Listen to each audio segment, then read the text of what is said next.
Selamlar arkadaşlar. Ben Murat. Kanalıma hoş geldiniz. Bugün Çilingoz Tabiat Parkı'na kampa geldim. Çadırımı kurdum. Sonrasında gidip biraz yüzdüm. Yüzdükten sonra duş alıp biraz dinlendim. Çünkü gerçekten uzak bir yoldan geldim. Çilingoz Tabiat Parkı'nı daha önce bilmeyenler için nerede olduğunu söyleyeyim. İstanbul'un Çatalca ilçesine bağlı bir yer. Tabii Çatalca dediğime bakmayın siz. Çatalca'dan baya bir uzakta bir yer. Yaklaşık böyle 1 saat civarında bir araba yolculuğuyla Çatalca merkezden buraya geliniyor. Buranın ötesinde güney kısmında Tekirdağ, batı kısmında da Kırklareli var.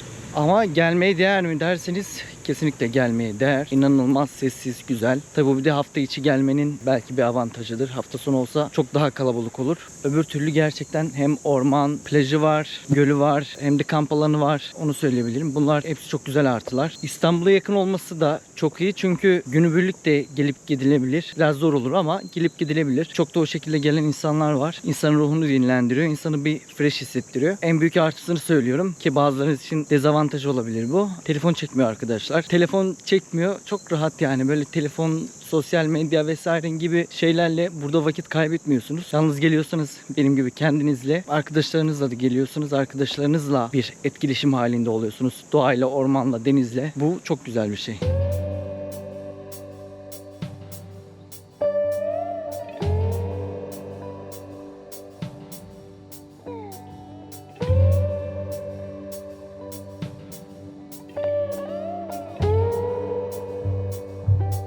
Şurada bir erik ağacı gibi bir şey var. Olgunlaşmış erikler düşmüş. Bir tadına bakmak istiyorum. Harika. Tadı gerçekten süper. Bunlar artık düştüğü için göz hakkına giriyor. Bence yanlış yaptığımız bir şey yok bunları yiyerek. O da tadına baktık. Yani toplayıp götürmedik. Burada arkadaşlar böğürtlenler var. Çiçek açmış. Ama daha olmamış. Şöyle göstereyim. Şu şekilde bunlar tabi zamanla olacak. Burada o erik ağaçlarından başkaları da var gördüğünüz gibi. Sarı sarı gözüküyor. Hoş duruyor. Yani burada ormanın içerisinde bir sürü meyvenin bulunması da güzel. Gerçekten çok iyi. Şu yürüyüş de baya iyi hissettirdi. Çünkü uzun zamandır bu kadar sakin, keyifli ve sessiz bir yürüyüş yapmamıştım. Hava inanılmaz iyi. Yazın ortalarına doğru geliyor olmamıza rağmen.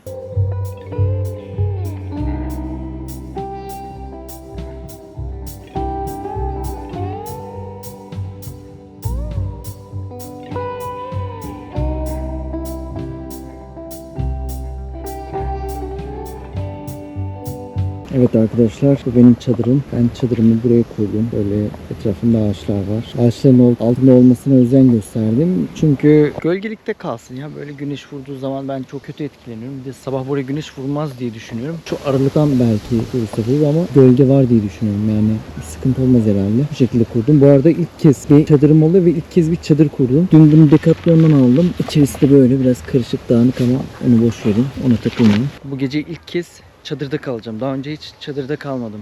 Yani bu tarz bir çadırda kalmadım, öyle söyleyeyim. Merak ediyorum nasıl olacak diye. Şimdi arkadaşlar buradan biraz gezelim. Etrafı falan tanımaya çalışalım. Şöyle göstereyim. Burada çadırlar var. Bu işletmeye ait çadırlar. Bunları onlar kurmuş ve onlar kiralıyorlar. Öbür türlü de insanlar kendileri de çadırlarını alıp burada kurabiliyorlar. Şu an gezerken zaten göstereyim size birkaç tanesini. Burada çadırlarını kurmuşlar. Burada top oynuyorlar. Mangal yapıyorlar. Kahve içiyorlar, sohbet ediyorlar, kitap okuyorlar. Güzel vakit geçiriyorlar. Yani kalabalığın içerisinde olmaktansa bu çok daha iyi. Buradaki bazı ortak alanları falan da göstereyim size. Gelmek isteyen olursa bununla ilgili bir bilgisi olsun.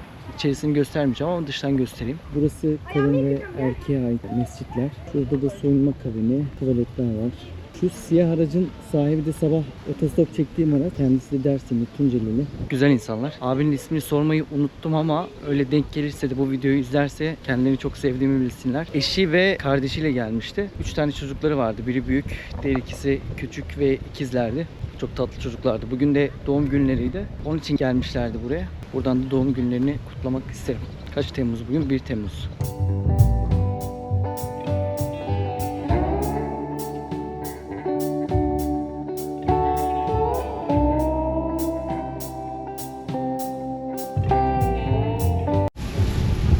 Burada da böyle başka mekanlar var. Buranın menüsü vardı arkadaşlar. Bir göz gezdirdim.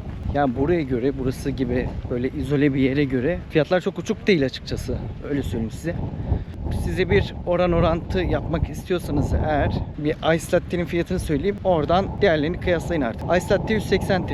Ice Tea mesela 100 TL'ydi. Bunlar gözüme geldi. Çay 40 TL'ydi. Ya bunlar da İstanbul'un çoğu yerinde de bu fiyatlarda. Çok da yüksek değil. Şimdi biraz plajda yürüyelim. Kumda da yürümek biraz zor oluyor. Ama yürüyeceğiz.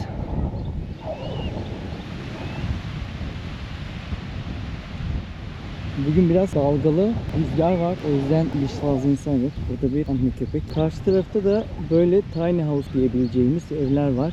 Bu evleri de buranın işletmesini alanlar kiralıyor. Çadır kurmak istemeyenler, bu tarz bir hazırlığı olmayanlar için güzel alternatifler. Fiyatları ile ilgili bilgim yok ama öğrenirsem muhakkak koyarım. Onun dışında arkadaşlar buraya girişler ücretli. Araçla geliyorsanız araçta kişi başına göre bir fiyat çıkarıyorlar. Kişi başının dışında da aracın boyutuna göre. Mesela otomobile ayrı, minibüse ayrı, daha büyük araçlara, karavanlara ayrı. Böyle bir fiyatlandırma sistemi var burada. Bireysel de giriyorsanız arkadaşlar günlük 150 TL. Ben 250 TL verdim.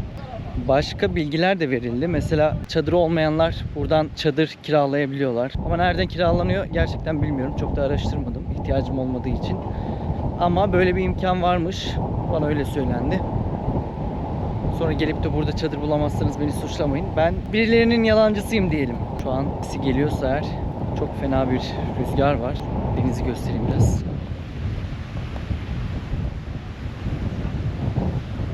Deniz gerçekten güzel. Sabah ben buradayken iyi değildi yani. Bir sürü böyle şey vardı yani. Pislik vardı falan. Çıktıktan sonra biraz üzerime falan bulaşmıştı. Ama suyu temiz yani. Kirli diyemem. Sadece dalgaların getirdiği çalı çırpı falan vesaire gibi şeyler. Bu gölün suyu da arkadaşlar yukarıda bir kaynak suyu var. Ama tabi barajla o suyu kesmişler. Buraya doğru akıtıyorlar. Ve burada böyle bir göl olmuş. Ama sazlıkları, görüntüsü falan güzel.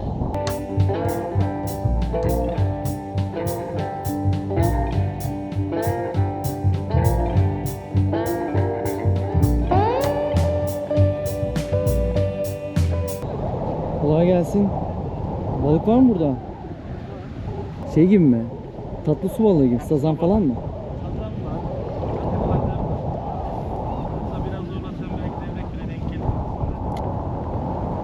Hiç yakaladınız mı? Geçen sene. Geçen Ben de sene. aynı geldim. Ha. Güzelmiş. Kolay gelsin.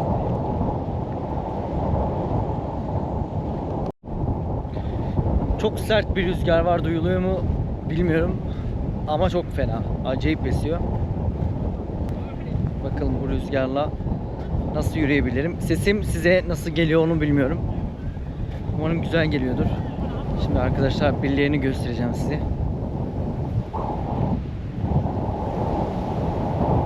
Bakın. Şöyle göstereyim ama sonra konuşacağız. Böyle bunlar varken konuşmayacağız. Mabruk, barang karni.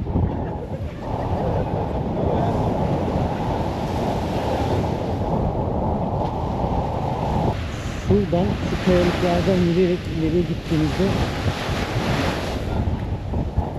akvaryum diye bir yer varmış. Böyle çok güzelmiş, öyle diyorlar. Ben hiç gitmedim ama bana gitmem gerektiğini söylediler. Ben de biraz ilerleyeceğim. İlerleyebildiğim kadar artık. Böyle çıka çıka gidiyorum. Telefonlarımızı, cüzdanlarımızı düşünmeyelim. Bunların bağırışları, çağrışları size gelmiştir arkadaşlar. Merak edenler için Suriyeli 2 sene önce geldiğimde bayramda buranın tamamı neredeyse onlar tarafından işgal edilmişti diyebilirim. Merak edenler varsa eğer ben bunun komple sahilinin walking tour videosunu çekmiştim. Şuraya bir yere koyarım.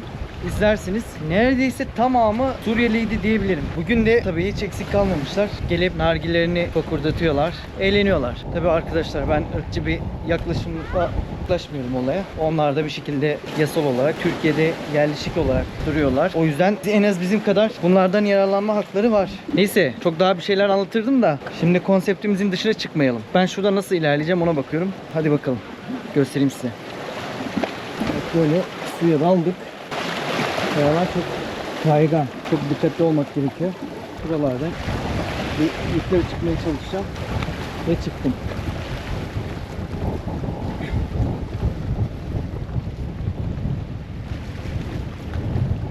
Burası bayağı güzel yol. Buradan itibaren güzel ilerlenir. Hatta çadır bile kurulabilirdi buraya. Manzaraya karşı uyumak falan güzel olurdu.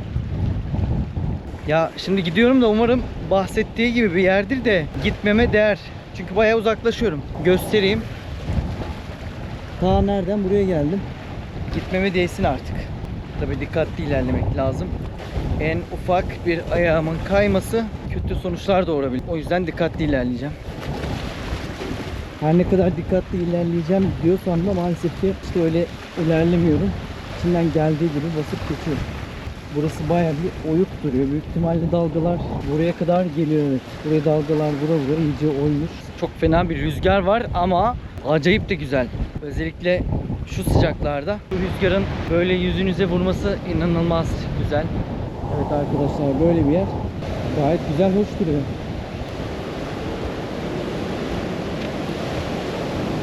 Onların akvaryum dediği yerde burası galiba ama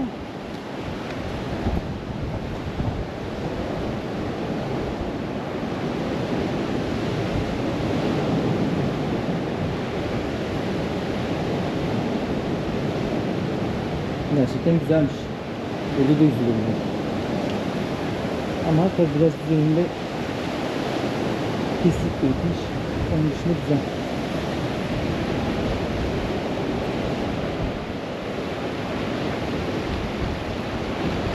Şu tarafa kadar bir gitmeye çalışayım. Eğer su çok derin değilse ve geçebilirsem, ama zannetmiyorum, büyük ihtimalle geçemem. Böyle şuradan itibaren gördüğünüz gibi eğer buna bir kanyonumsu bir yapısı var dersek, böyle derin bir şekilde yara yara denize kadar gidiyor. Şurada bir anda kendinizi derin bir yerin içerisinde buluyorsunuz. O yüzden ilerlemeyeceğim oraya kadar. Ama güzeldi. Bu kadar da çok güzel. İşte arkadaşlar, böyle bir yerde, tamam mı? Şu saçımı falan da düzeltebilirsem. Böyle bir yerde bir fotoğraf çekeniniz olması gerekiyor. Yani yalnız seyahat etmek gerçekten keyifli ama buralarda, yani bu manzaraları kaçırmamak için fotoğraf çekeniniz olması gerekiyor. Yok benim ama problem de yok. Ben kendim çekerim bir şekilde. Az önce arkadaşlar size bir şey demiştim. Yani bu göstereyim, öyle anlatayım. Şu oyukların sebebi denizin dalgalarıdır vesaire diye de, ama şu an öyle bir rüzgar var ki tahminimce burada illaki bir şekilde denizin etkisi vardır. Ama önemli bir pay da rüzgarınkidir arkadaşlar. Yani çok sert bir şekilde vuruyor ve gerçekten kulakları sağır edecek şekilde vuruyor. Ve her akşamüstü de böyle geliyorsa doğal olarak çok fena aşınıyordur. Hadi bakalım, şöyle düşmeden sağ salim gidebilirsek karşıya güzel olacak. Şu an çok rahat yürüyorum buralar. Bunun sebebi de küçükken çok dağda bayırda dolaştım. Çok böyle kayalık yerlerde falan yürüdüm. O yüzden böyle bazen kendimi keçi gibi hissediyorum. Hani normalde baktığında çok planlı yürümen gerekiyor. Terlik var bende ve her anda kayabilir. Ama şimdi nazar değdirmeyelim de güzel yürüyorum. Düşmüyorum.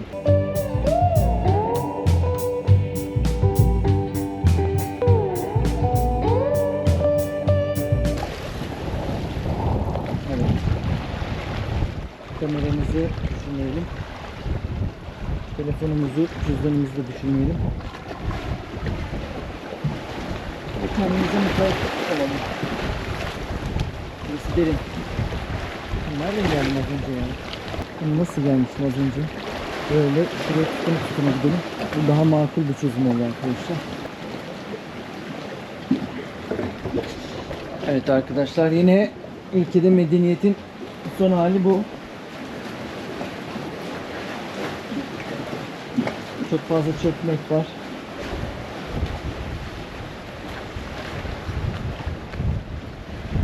Yani bu böyle olmaz. Herkesin bunu bir şekilde çöpünü, yediğini, içtiğini alıp çöpe atması gerekiyor. Gerçekten zor bir şey değil. Ama bu biraz medeniyet meselesi arkadaşlar. Bazen bunu sonradan edinmek gerçekten zor olabiliyor. Hak vermiyorum ama ne diyeyim yani. Yazıklar olsun diyeyim hatta yani. Niye bir şey demeyeyim. Toplayın arkadaşlar, yapmayın. Sonra arkanızdan sizi anan çok insan olur yani. O yüzden toplayın. Evet, kamu spotunu da yaptık, geçtik.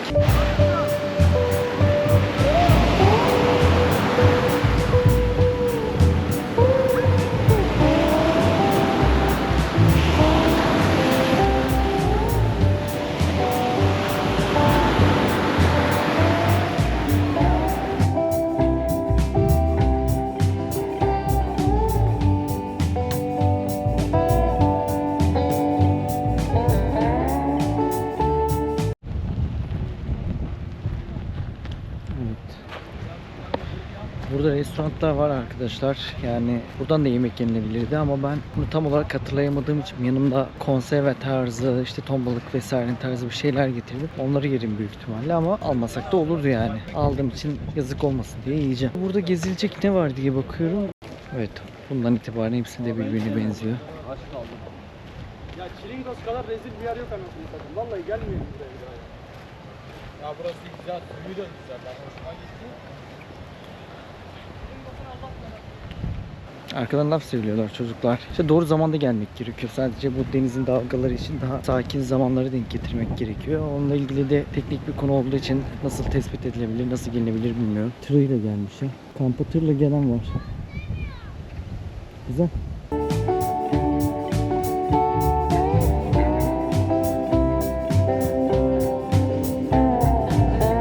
Garipsediğim şeylerden bir tanesi de arkadaşlar. Şurada bir aile var. Ben topluluk falan zannettim de. Ama bir aileymiş. Halay çekiyorlarsa katılayım diye geldim. Bir baktım sadece normal yani herhangi bir müzik gibi dinliyorlarmış. Merhaba.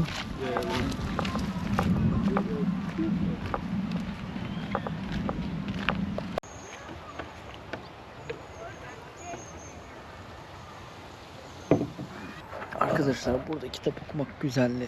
Çok sinek var ya. Sürekli ayağımı falan ısırıyorlar. Buranın akşamlarını göstereyim size. Evet, gayet hoş.